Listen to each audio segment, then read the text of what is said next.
Welcome back to our channel, Warriors. We did it. 8,000 subscribers in a month time frame. All right, 30 days, we managed to go from 0 to 8,000 subscribers. Unfucking believable. All right, I'm proud of you guys. I want to thank you, you guys, for that. And I want to thank everybody that's been there consistently. All right. I wrote down a few names. I know there's more of you. I will get you. Trust me. All right. JT's been there from the beginning. Furious Process. Nino Boys Papas. Carlios tapping in every morning. Peter Schiff. I see all your guys' comments. I see everyone's comments. All right. Don't get discouraged. I'm going to get to you guys. I'll drop your guys' name eventually. Now, as far as cities representing, let's go down that list one more time. Los Angeles, LA, City of Angels, still number one. All right. I don't know if it's because they got a major population or they just enjoy the channel. Anyhow, thank you. Number 2, San Francisco. It's kind of different, kind of cool. Bay Area. All right.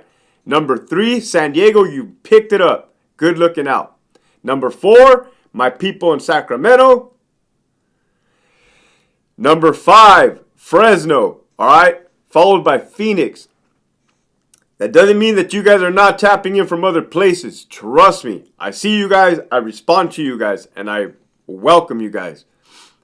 Let's just keep pushing. Let's just keep growing, all right? We have 8,000. If one of you guys share it with somebody you know, easy math, I was a prison guard, we should be at 16,000. Simply doubling, all right? With that, if you have not already purchased my book, Operation Yard Recall by Hector Bravo, that's on Amazon. All right, when we get to 10,000, I'll do a giveaway. Now let's jump right into a story. All right, I know you guys like the stories, particularly ones along the lines of violence. I don't know why. It's just probably something we are attracted to as a culture, as a civilization. Society. Centinela State Prison.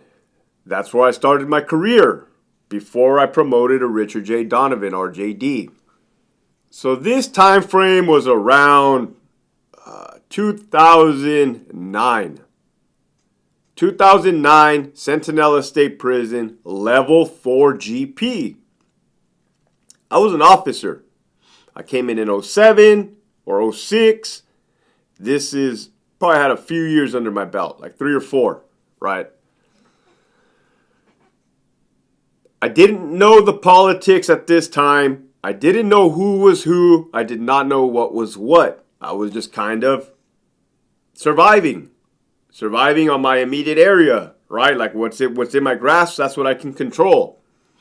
The C files were not yet into SOMS, the computer system, so in order for me to gather who or what an inmate was about, that required a lot of work and effort. Having to walk up the front to records and having to go through a big-ass file, if they've been in for a while, and go over their police report, go over disciplinary stuff they have been involved in the past while being in the prison system, and so on and so on. I did, however, as little time in the department that I had, I did, however, gather that the inmate population had a set of rules that they followed. Their own set of rules. That was quite obvious. That was pretty obvious that no matter what fucking rules we put in place, they were going to do what they had to do when they had to do it.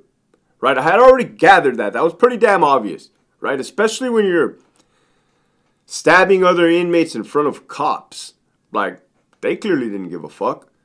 They didn't care about the repercussions, the consequences, the physical force that we would use against them. They had to carry out a mission, and that's what they did, regardless. So if you're tuning in from out of state, I think you by now have gathered how California gets down. It is dangerous. It is violent. It is structured, for sure. The whites The white inmate population. And I'm going to make a video on how the different races carry themselves from my perspective. Right? I can only give you my perspective. The whites were extremely structured. The whites were clean. Very cleanliness wise. Always cleaning their area. They were, the way they carried themselves, right? They had to work out. They had to be, for the most part, clean shaven, right? You could not be looking like a scumbag. You could not be looking like a bum. You had to represent that race, that group of inmates.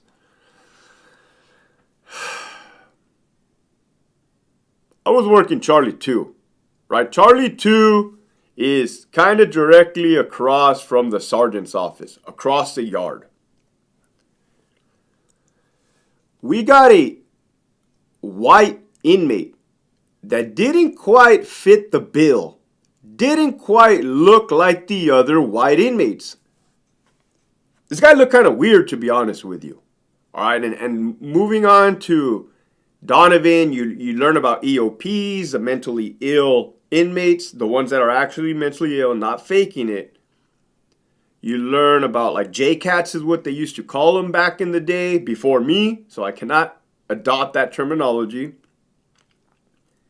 This guy seemed extremely odd when he showed up. His demeanor was odd. This was a big guy, not a buff guy, not a muscular guy, a tall and a husky guy, like out of shape, for sure out of shape, scruffily, kind of weird looking fucking hair. Just the way this guy carried himself was like, he was not with the program. He was not with the program. I don't even believe he understood what the program was. It was obvious that this guy did not fit in. It was pretty damn obvious that the other inmates were not digging this dude's vibe. It was pretty obvious that something was going to happen. As a matter of fact, there was conversations had between me and another partner about this guy, and be like, man, this guy looks fucking weird. Like, this guy looks like he eats brains. Like, that's what we said. This guy looked like he killed somebody and ate their brains. Like, I mean, look at all the Netflix documentaries. You can see which ones are kind of out there. This guy didn't carry himself like out there. He was just out of place. It was different. Well, the white inmate population gave him the opportunity and told him, you will work out, you will cut your hair, you will shave your fucking face, and you will be clean. This guy disregarded that. This guy disregarded that on a level 4 GP, okay? He didn't grasp the concept. He didn't fucking do what he was supposed to do. All right. I'm in the building one day. You hear observation, put the yard down. That is something you always heard, all right, on the radio. Observation, put the yard down. Meaning that somebody saw something, now the yard is going down, right? And now we have to go into action and do what we do as correctional peace officers. Man, that stuck with me. I haven't said that in a while. Observation, put the yard down, right? And it would just come out just like that. So your ears perk up, right? If you're listening to the radio, it's right here. Your ears perk up. You can in your building start yelling, get down, get down, get down, because everybody's going to get down, right? And now that we have certain positions that are going to respond to this scene, wherever it may be, which is going to follow through on the next radio call. It can be like this. Operation. Central Control, put the yard down. We have a 2-on-1 on Charlie Yard by Housing Unit 5. That's what it sounds like. So that means that there's 2 inmates attacking 1 inmate in front of Housing Unit 5.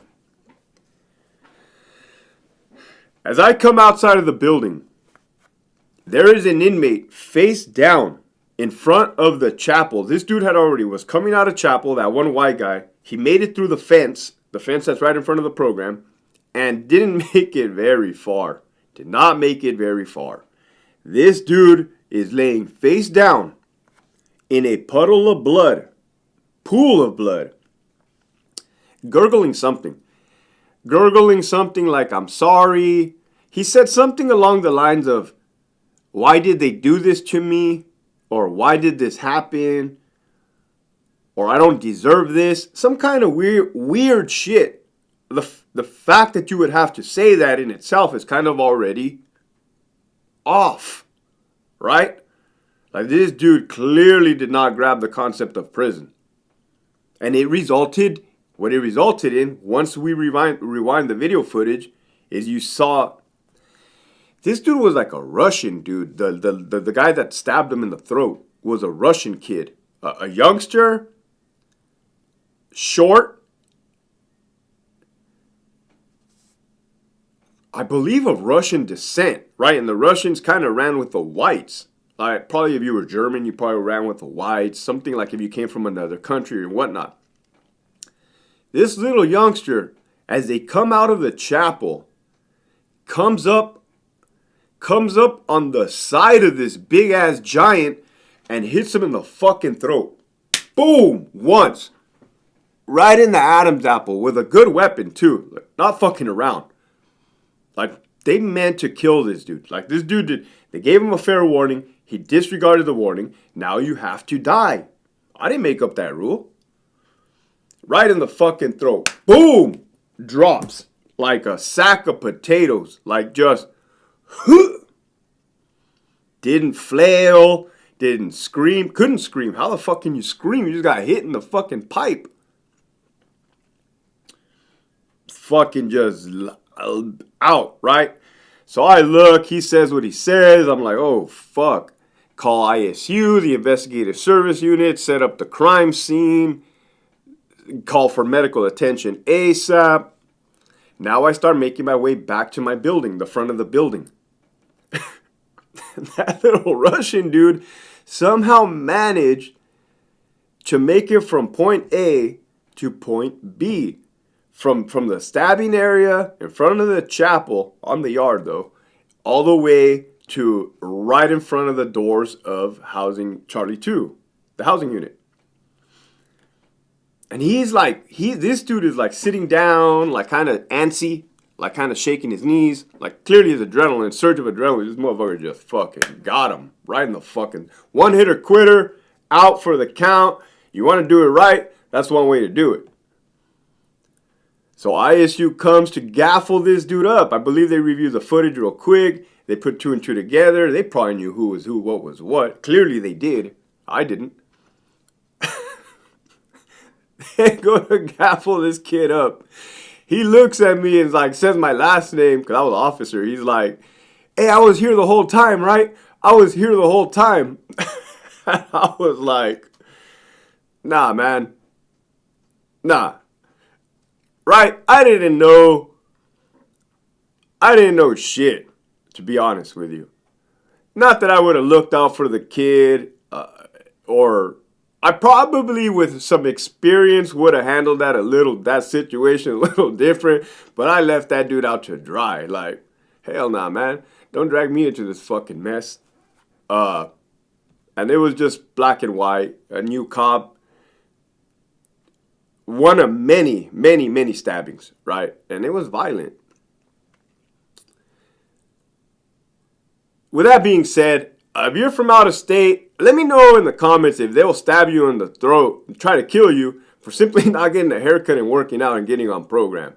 Or is that just a California thing? Inquiring minds want to know. All right. With that, the message for today is, we're already on the subject. Let's talk about personal standards, right? You don't got to be in prison. You don't got to be outside of prison to take care of yourself, right? Because in prison, it will result in your death. Shit, let's get real. Outside of prison, if you eat unhealthy and you don't perform to your peak performance, you're gonna die of diabetes, high cholesterol, high blood pressure, right? So that's a message for today. So that we can live a longer, thriving, positive, successful life, let's whip ourselves into shape. With that, keep pushing forward.